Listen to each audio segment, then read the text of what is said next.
figlie femmine, mia mamma e mia zia, e che insomma pregà sta casa, gli ha detto fermate, guarda chi te coppa, sta a dormire, sta qua quieto, sta in cucina, niente, sto uomo voleva andare via, gli era tutto affannato, tutto e ha detto fa fin per il manteo, che mo niente, ha detto che era montato sul cavallo, si è partito, si era tolta per il caresone, per stradea qua, per andare quinto, c'era andato con che altri.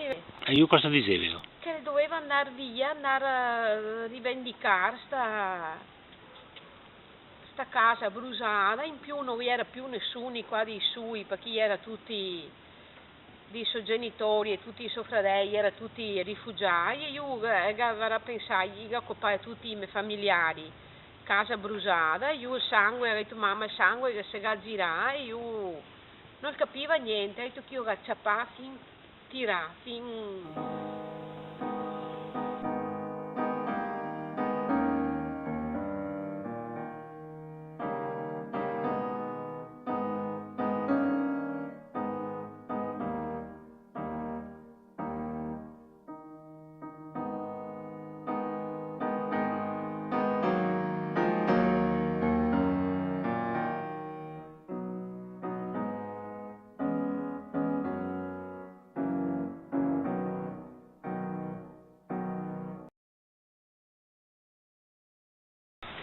E ora era sul coltivo, casa mia, e aveva 8 anni, e questo arriva una macchina che è qua, non ricordo in che un furgone, tipo furgone, e io vado a scaricare casa mia, e io vado a portare in camera mia sul mio letto, addirittura sul mio letto, che di dopo sono stato 8 giorni senza dormire, casa mia sono via.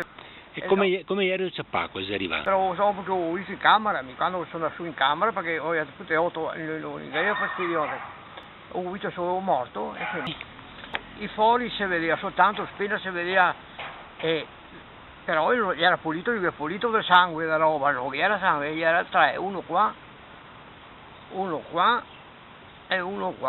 3. Io mi ricordo che è una roba che ho da dire che adesso mi risulta, sento questi giorni qua, da sua nipote, tuttora viva,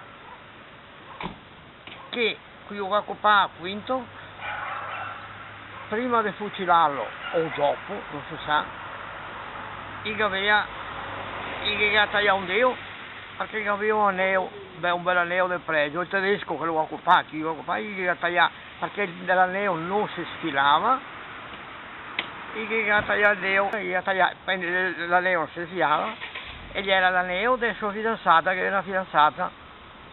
E dopo come sono stato il funerale? Sei partiti a casa sua?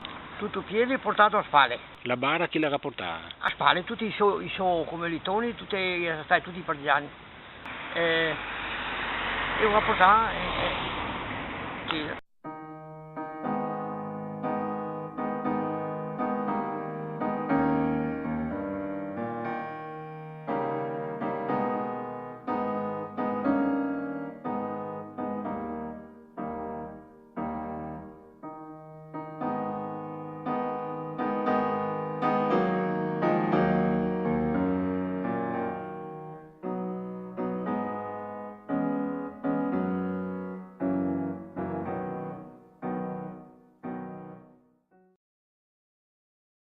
Io avevo un manteo nero dell'Anacotta, di chi mantei dell'Anacotta, perché mi ricordo, l'ho visto da sola, che aveva i fori, che aveva perfetti, che pareva una tarma che aveva mangiato rotondo.